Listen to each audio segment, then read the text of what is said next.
ఐర్లాండ్తో జరిగిన రెండో టీ20 భారత్ ఓటమి పాలైంది. ఒక్క రన్ తేడాతో భారత్పై ఐర్లాండ్ విజయం సాధించింది. వరుసగా 2 ఓటములతో భారత్ సిరీస్ను చేజార్చుకుంది. మొదట బ్యాటింగ్ చేసిన ఐర్లాండ్ నిర్ణీత 20 ఓవర్లలో 8 వికెట్ల నష్టానికి 154 పరుగులు చేసింది. ఐర్లాండ్ బ్యాటింగ్లో హ్యారీ టెక్టర్ 53, బెన్ కాల్జెట్ 37 పరుగులు తీశారు. భారత్ బౌలింగ్లో ప్రిన్స్ యాదవ్ 3, హర్షదీప్ 2, శివం దుబే 2, హర్షిత్ 1 వికెట్ తీశారు. 155 పరుగుల లక్ష్యంతో బ్యాటింగ్కు దిగిన భారత్ నిర్ణీత 20 ఓవర్లలో 9 వికెట్ల నష్టానికి 153 పరుగులు మాత్రమే చేయగలిగింది.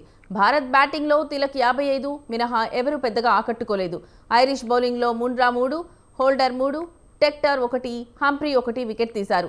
ఐర్లాండ్ లాంటి బలహీనమైన జట్టు భారత్ సిరీస్ ఓడిపోవడంపై భారత్ అభిమానులు ఒకంత ఆగ్రహానికి గురవుతున్నారు. మొదటి మ్యాచ్లో ఓడిన ప్లేయింగ్ 11లో మార్పు చేయకపోవడంపై పలు రకాల విమర్శలు వెలువెత్తుతున్నాయి. యువ సంచలనం వైభవ్ సూర్యవంశీ డెబ్యూ కోసం చాలా మంది క్రికెట్ ఫ్యాన్స్ ఎదురు చూశారు.